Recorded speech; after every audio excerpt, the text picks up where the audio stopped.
I'm Chris Akonis, and here's what we have for you this week on sports.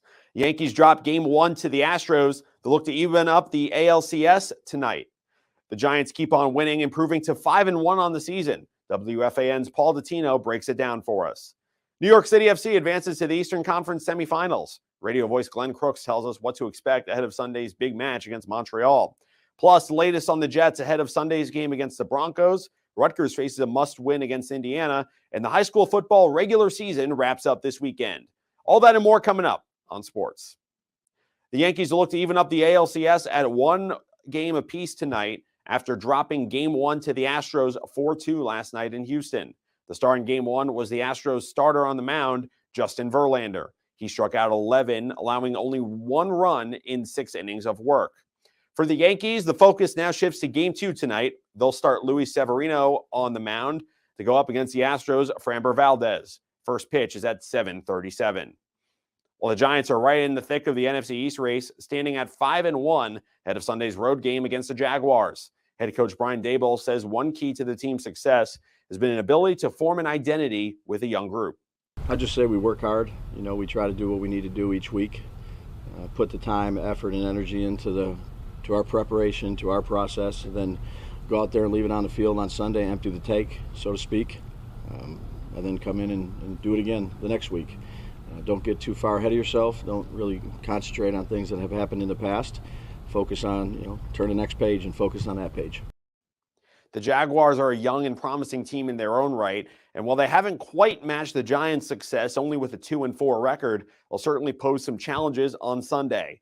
One of those will be the pass rush, which boasts 2 young star edge rushers in Josh Allen and Trayvon Walker. Josh Allen is, he's a dynamic edge rusher, has a knack for getting to the quarterback, being a ball disruptor. He can drop. He's a really good player. He's done a good job there for a while. And Trayvon, having seen him at Georgia, very stout on the edge, long.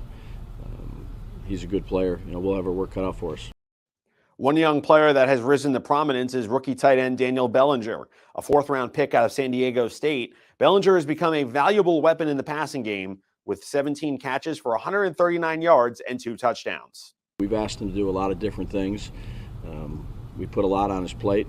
I think he's picked it up well, and each game he gains more experience. He's far from a finished product. He'll be the first to say that, but not just to single out Daniel. There's a lot of our rookies I think are doing a good job right now of continuing to grow, improve, learning from their mistakes, and that's all you can ask for. Here now to give us some more insight on the Giants' 5-1 start is Paul Dottino. He covers the Giants for WFAN. Paul, great to have you back on. Thanks for spending a few minutes with us. Sure, good to be with you again. So last time we spoke, Giants had won their first 2 games of the season, and the big question on a lot of people's minds was whether or not they could maintain that hot start. Since then, they've won 3 of their last 4. How have they been able to maintain this run of success so far?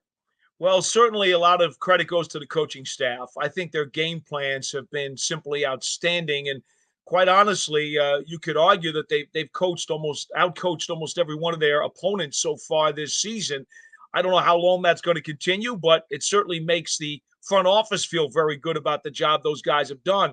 The second thing is they've actually planned and designed their game plans around the guys who they've got. They haven't tried to overextend themselves. They're not asking, for example, Daniel Jones to be Patrick Mahomes. They know he's not going to throw the ball for 400 yards a game. So what do? They rely on Saquon Barkley and an offensive line that's good at blocking for the run, but not necessarily a very consistent high pass blocking line. So these are the kinds of things that they're doing. It's smart football. It's playing sound, disciplined, fundamental football. It's not shooting yourself in the foot. And, sprinkle in a little Wink Martindale, the defensive coordinator, who so far through 6 games has used 6 different defensive philosophical schemes to get the Giants to 5-1. Yeah, Paul. And I think what really is interesting is just, the fact that Brian Daboll has been able to, as you said, really coach around the talent that he has. And, you said it yourself, he's had a huge role in the success the Giants have had so far. Yeah, there's no doubt. And I think we have to give an awful lot of credit to the general manager, Joe Shane, because, the Giants have more than a couple of dozen new faces on the team that were not here at the end of last year. And one of the things that the Giants organization, this new one, stressed is that they wanted guys who were football smart. Guys who were, as what do you call it? Dable likes to say, smart, tough, and dependable. Well, smart is the key word there. It's not just about the best athletes. It's about the guys with the best stats. No, they wanted guys who were really smart football players because they knew that schematically they were going to challenge this team and have to be a very complex schematic team if they were going to beat other opponents. And so it just made sense that, Dable and Shane were on the same page. They got the kinds of guys who can understand these complex systems and guys who could actually run them effectively. Another area of success has been the defense, currently the 8th best defense in terms of passing yardage allowed in the NFL. What stands out to you about how that side of the ball has performed? Well, I think the amazing part is that they've had some injuries back there in the secondary, and even the backups have come in and performed admirably well. In fact, good enough that the team is 5-1. When you think about that, it's pretty amazing how they've gone through some pretty nasty dings in the secondary. But the truth of the matter is, what happens? Wink Martindale schemes up a look, schemes up confusion, causing trouble for the other team's O-line, causing trouble with their pass protection, causing trouble for the quarterback and receivers, identifying what it is that they're looking at. And then whoever these backups are, and there have been a few of them who have been back there in the secondary, they just play the plan the way it was designed. And it's working. Now, again, I must say the tougher part of the schedule is in the last month and a half of the season. They are right now in a part of the schedule that should be a little bit softer, and they could probably get away with a lot at this particular time. But as things go and progress during the course of the latter part of the season, they're going to have to get some of these starters back, and guys are going to have to play at an even higher level. Another thing that stands out about this team is their ability to consistently come up big in the fourth quarter. You look at the come from behind effort against the Ravens, fourth quarter against the Packers as well. How has this team been able to consistently come up big late and win all those close games? You know what? The key to that is that they have not been behind by more than 14 points in any one game. I'm not sure the Giants have enough firepower on offense to be 3 scores down and get into a track meet and have to sprint to the top of the mountain. But they've been able to contain these games with really good, sound defensive play to where they haven't been behind by more than 14 points once this season. That's a big deal because they believe that at 14 points, they are still within an arm's length of trying to steal that game. Once they get 3 scores down, I'm just not sure that they've got the roster to overcome that. So that's a big key right there. Don't let your opponent pile on the lead and pull away to a degree that you know you can't keep up. And I think the second part is, honestly, this is one of the most selfless teams that I've ever been around.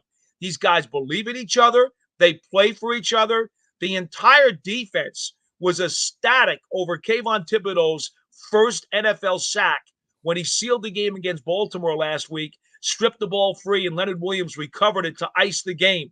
It seemed as though the defensive players on this team were more happy for him than they were even themselves that they had won the game. So looking ahead on the schedule now, Giants head to Jacksonville, take on the Jaguars, who are 2-4 at the moment. Brian Dable talked about the pass rush of the Jaguars as one of the things to look out for, and certainly a lot of young talent on that side, even though they haven't gotten the 5-1 record that the Giants have. What do you make of that matchup? Well, their front four is pretty stout. They play in the run fairly well. They're getting good rush against the quarterback, but they're not finishing up.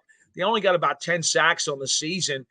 They get a lot of pressures, but they don't finish it very well because their secondary can't hold up long enough to get their defensive players home. And that's right there, the big bugger for the Jaguars. they don't have a very talented secondary. They have not invested a whole lot of resources into that part of their rebuild as of yet, which means even though their front four is good and they can supply heat, obviously they got Trevon Walker, they have Josh Allen, they can do some things to get near your quarterback, but they just aren't able to finish it off with sacks because their secondary is giving up that pass play just a half a second too soon. At some point in time, maybe the Jaguars will be able to deal with that later in the season or maybe in the offseason when they can invest more resources into their defensive backfield. But right now, that is a problem for them. All right, Paul Dottino, a Giants reporter for WFAN. Really appreciate you spending a few minutes with us again. Anytime. Good to talk to you. The defending MLS Cup champions New York City FC advanced to the second round of the playoffs after taking down Inter Miami 3-0 on Monday night. Now the focus shifts to Sunday in a matchup with CF Montreal in the Eastern Conference Semifinals. Joining me now to talk about it is the radio voice in New York City FC, Glenn Crooks. Thanks for coming on the show today, Glenn. Thank you, Chris. It's a pleasure. So New York City, pretty convincing 3-0 win over Inter Miami, 3 second-half goals for the club in that one. What were your key takeaways from how they played in that game? The first thing that comes to mind is Maxi Morales. I mean, he's 35 years old. At times this year, perhaps he's looked his age, but in this particular game, and he seems refreshed. And now it's the fifth consecutive win in all competitions for New York City FC. So the tail end of the season has gone well. But the player that sticks out to me and the thing I think about most after this game is the performance of Maxi Morales on both sides of the ball. He's playing a deeper lying midfield role now than he's ever been used to as the playmaker for New York City in his years there. And how hard he worked and how he's defending as well as getting forward, but he is really leading that team right now. And with Morales offensively, that's also a big thing to keep in mind because this is a New York City FC team that's missing a key contributor in Tyler Magno. He's out with an injury or was out with an injury against Miami, and questions about when exactly he'll be back.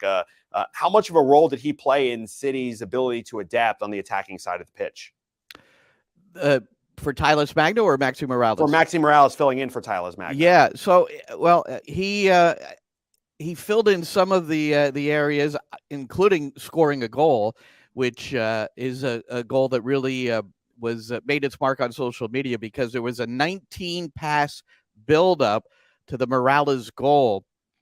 And he finished it with aplomb, just a nice pass to the back post on the deck. And it turns out it's his 100th career professional goal.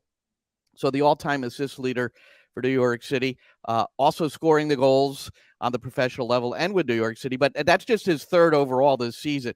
He was really not particularly a goal scorer. He's more of a guy that sets it up. And I think his performance more than capably filled in for whatever absence and whatever was lost without Magno. So this is a New York City club that during the summer was really struggling. They only won, at one point, 1 out of 10 matches during a stretch in August and early September. But with the win over Miami in the first round, New York City FC have now won their last 5 matches across all competitions after going through that rough patch. So what have you seen in terms of how that turnaround came to be and how New York City FC were able to get hot again right into the playoffs? Well, the big part of it, and I kid with coaches and tell them, boy, you're a much better coach when you have your best players on the field. And defensively, they're not leaking goals. They've got 3 of the better backs in the league who are all healthy, Alexander Collins, Thiago Martins, and then in the middle of them, Maxime Chenot. And it was a shift from a back 4 to a back 3, in part to be more fortified defensively and defend the middle of the field better. And that has happened. But you also have 3 of your best defenders on the field. Neither one of them really can play a fullback or has been used to playing a fullback. They've both, Collins and Chenot, have played it briefly in their careers, but they're central defenders. So this change in shape really has coincided with the change in results. It took a little bit. They lost to New England 3-0 playing 3 at the back.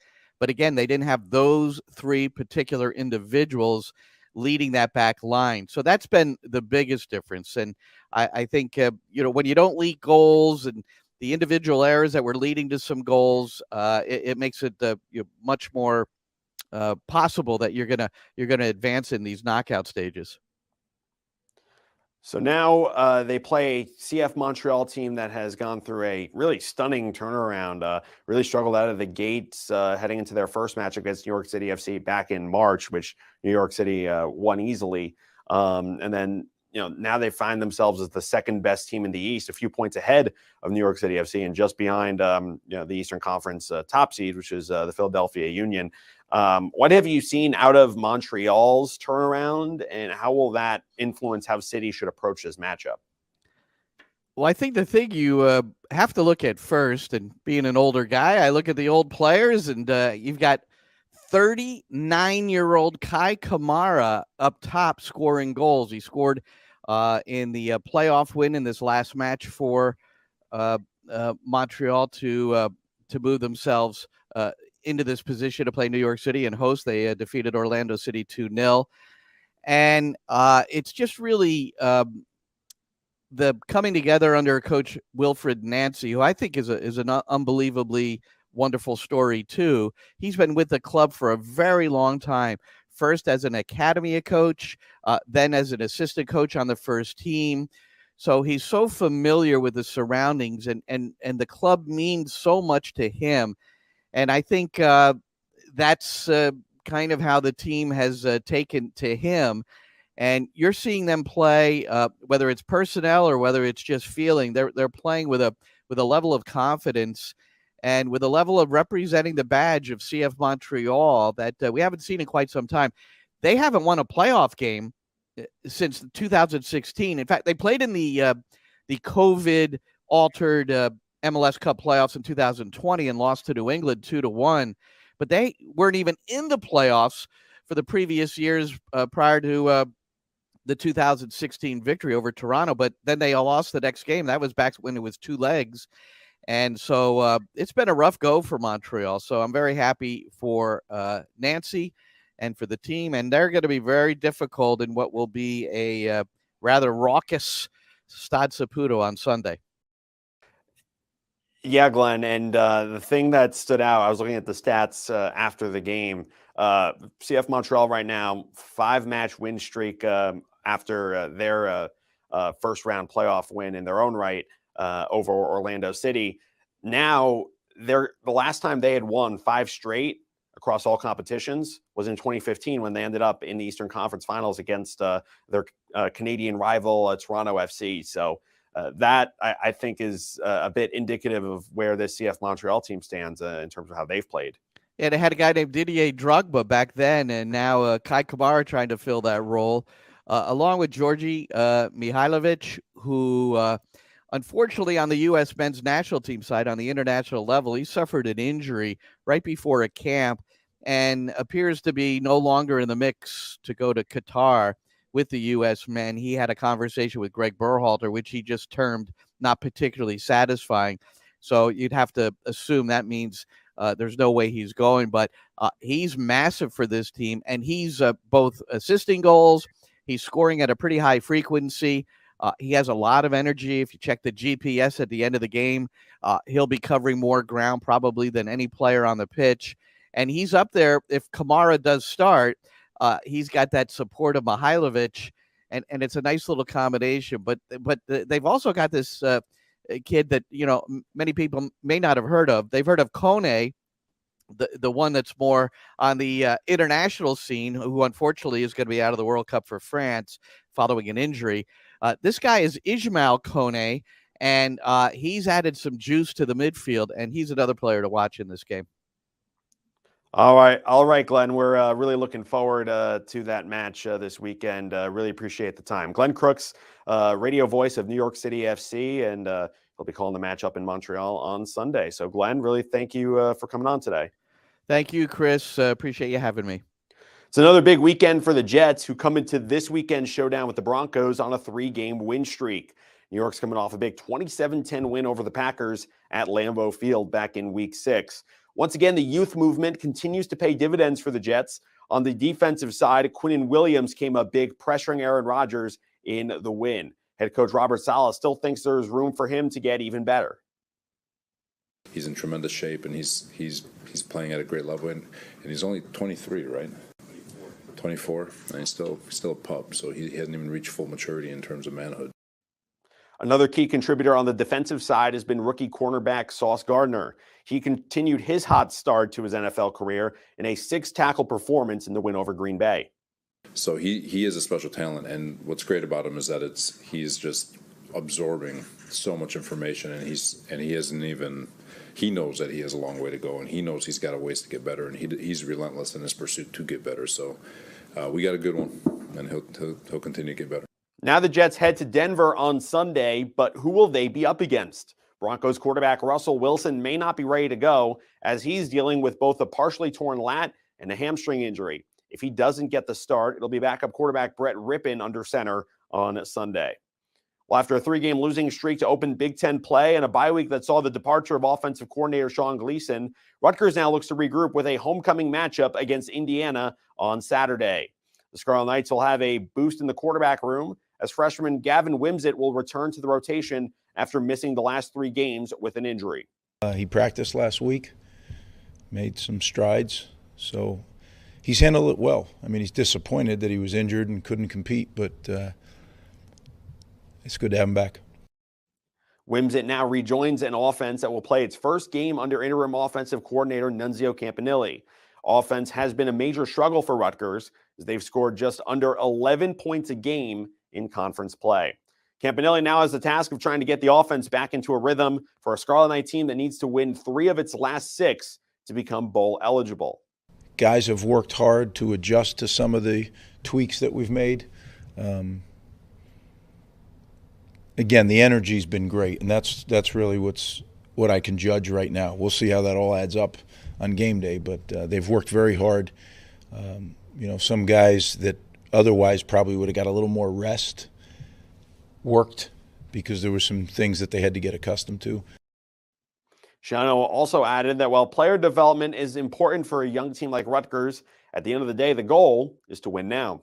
That whole development stuff, we practice a lot, and we have spring practice and training camp, and we can develop talent. We've proven that over the years, but you got to play production, in my opinion. So who do we think is going to produce, or who has produced? That's what factors into giving us the best chance to win. The schedule doesn't get any easier for the Knights after this one. 2 of their final 5 opponents are ranked in the top 25. We'll wrap up here with a look on some of the high school football action around the state. And it's the final week of the regular season. Playoffs are just around the corner, so there's no shortage of important games. It's a must-win for South Brunswick as Somerville comes into town in a win-in-get-in playoff scenario for both teams. 5-3 Old Bridge can also win their way into the playoffs if they can take down 3-5 Bridgewater Raritan on Friday night. 5-2 Ridgewood can clinch the SFC Liberty division with a win at 5-2 Ramapo. A win would clinch more than just the division for Ridgewood, as head coach Chuck Johnson would get his 300th career win. 3-5 Warren Hills can put themselves in position to make the playoffs with a win at home against 5-2 Hackettstown. That'll do it for this week. I'm Chris Sakonis.